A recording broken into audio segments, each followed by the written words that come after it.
يا الله بها يا الله بها يا الله بحسن الخاتمة يا الله بها يا الله بها يا الله بحسن الخاتمة يا الله بها يا الله بها يا الله بحسن الخاتمة. Wal ahadis bidzalik katsiratun, hadis-hadis pada yang demikian itu banyak. Di antaranya akhrajat Tirmidzi wa sahahahu inna min qibalil maghrib lababan masiratu ardihi arba'una ama aw sab'una sana fatahahu Allahu azza wa jalla lit-taubah yauma khalaqas samawati wal ard fala yughliquhu hatta tatlu'a asy-syamsu minhu. Wa sahaha aidan inna Allah ta'ala ja'ala bil maghrib baban arduhu masiratu sab'ina ama lit-taubah la yughlaqu ma lam tatlu'i asy-syamsu min qibali. Wa dzalika qauluhu ta'ala yauma ya'ti ba'du ayati rabbik la yanfa'u nafsan imanuha. Hadis riwayat Tirmidzi dan beliau sahihkan hadis ini. Sesungguhnya di Maghrib, di barat, di jihad barat itu ada pintu yang mana luasnya pintu itu dari ujung ke ujung perjalanan 40 atau 70 tahun orang yang bertunggangan kuda hanya sampai. Jadi dari ujung pintu ke ujung pintu kalau kita berkuda 70 tahun hanya sampai. Nah, kita bayangkan kayak apa luasnya pintu itu. Pintu itu Allah selalu buka untuk tobat. Nah, jadi tobatnya kalau ada jam-jam tutup bukanya, kalau ada 24 jam buka. Jam berapa aja nak tobat terbuka. Sejak Allah ciptakan langit dan bumi, dan tidak Allah tutup pintu tobat itu sehingga terbit matahari dari barat itu. Nah, sudah terbit matahari di barat itu ditutup Allah pintu yang seluas tadi, karena itu sudah mendekati kiamat. Di dalam sebuah hadis disebutkan wa yabqan nas ba'da tulu'i syamsi min maghribiha 20 wa mi'ata sanah. Tinggal manusia sesudah terbit matahari di barat itu 120 tahun.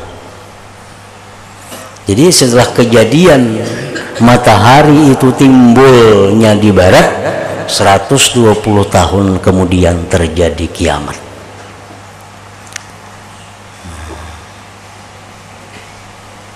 Dalam 120 tahun itu banyak terjadi kejadian-kejadian yang luar biasa. Setelah matahari timbul di barat itu, Madinah itu rubuh, Ka'bah itu rubuh. Nah, itu sudah mendekati kiamat. Jangankan sampai ke situ, matahari timbul di barat pun itu sudah ditutup pintu tobat manusia. Dan itu merupakan dari 10 ayat besar, tanda besar hari kiamat. Hari kiamat itu ada tanda, ada disebut ayatul kubra, ada disebut ayatul kubra sugra. Nah, ada tanda besar, ada tanda kecil. Tanda kecil itu permulaan tanda yang besar, dan tanda yang besar itu permulaan kiamat. Tanda yang besar itu antara lain keluarnya Dajjal, turunnya Nabi Isa, keluarnya bangsa manusia yang dari golongan Ya'juj dan Ma'juj. Itu manusia-manusia raksasa yang ingkar kepada Allah keluar. Itu menjelang kiamat. Lalu akhirnya timbul matahari di barat. Itu tanda-tanda besar yang menunjukkan kiamat itu semakin dekat. Adapun tanda-tanda kecil artinya yang menunjukkan bahwa tanda besar kada akan jauh lagi. Nabi kita dalam banyak hadis menyebutkan bahwa tanda-tanda kiamat pertama, idza zaharal fajir 'alal munsib. Apabila menang orang yang jahat atas orang yang baik. Napakah menang orang yang jahat? Pemilihan pembakal nang orang baik lawan nang kada baik, manang nang kada baik. Pemilihan bupati, ada orangnya baik, salih, takwa, kalah. Pemilihan gubernur sama, pokoknya orang-orang jahat selalu menang. Ini tanda-tanda kecil yang akan membawa kepada tanda besar kiamat. Idza kanatil amanah maghnama, ujar Nabi, bila mana amanah itu dianggap keberuntungan. Untungnya orang jadi bupati, untungnya jadi kepala desa, untungnya jadi camat, padahal itu merupakan sesuatu bukan keuntungan yang orang-orang dahulu menangisi mendapat jabatan itu. Nah, orang kita kan sujud syukur bila diangkat jadi pejabat Allah. Padahal itu bukan nikmat. Sujud syukur itu nikmat, sujud syukur.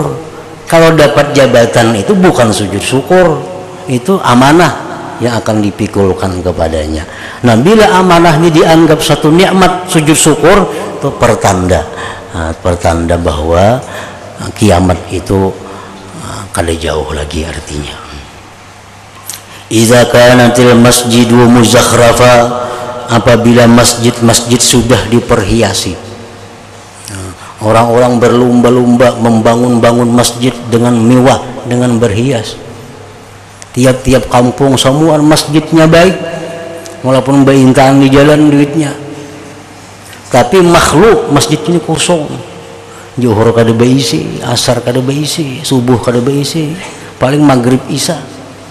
Ini tanda juga, tanda akhir zaman yang menunjukkan bahwa kiamat itu sudah kada jauh lagi. Banyak macam-macam tanda-tanda itu disebutkan oleh Rasulullah SAW, yang artinya apabila kita menemui di tanda-tanda kiamat itu, Nabi kita menyuruh umat ini agar memperbanyak diam di tempat yang sunyi.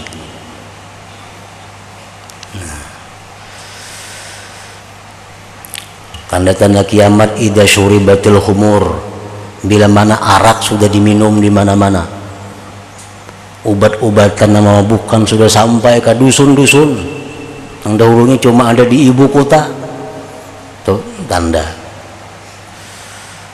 Idza saratil amwal fi syirarikum, jar Nabi, bila jadilah harta-harta itu berada di tangan orang-orang yang jahat di antara kalian. Ada yang sugih-sugih, pasti orangnya bambung. Siapa nang sugih di situ, orangnya kada bagus. Nang sugih di anu siapa, orangnya kada bagus. Nang sugih di sana, orangnya kada bagus. Orang-orang baik-baik tuh kada tapi ada punya harta, kedudukannya di bawah orang-orang yang jahat kekayaannya. Nah, ini tanda.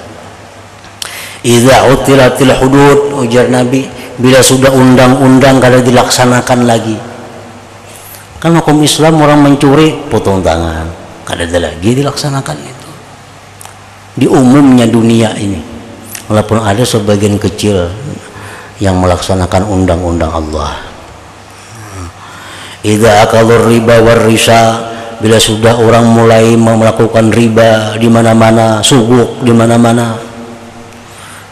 Idza fasaz zina wa auladuh, bila sudah tersebar perzinahan dan anak-anak zina. Nah, ini tanda-tanda kiamat. Bila kita menemui masa-masa seperti ini, Nabi kita menyuruh bahwa kita jangan hendak banyak bergaul dengan orang lagi. Banyaki diam di rumah. Itu lebih selamat daripada banyak bergaul. Itu tanda-tanda. Nah, tanda-tanda kecil ini bila sudah semakin banyak timbul, nah timbul kena tanda besar. Timbul turun Dajjal kayaknya. Nah, turun Nabi Isa untuk menghancurkan Dajjal. Akhirnya turun keluar Ya'juj dan Ma'juj. Nah, lalu akhirnya timbul matahari di barat. Nah, itu sudah habis. kesempatan untuk tobat sudah habis, ditutup oleh Allah Subhanahu wa taala.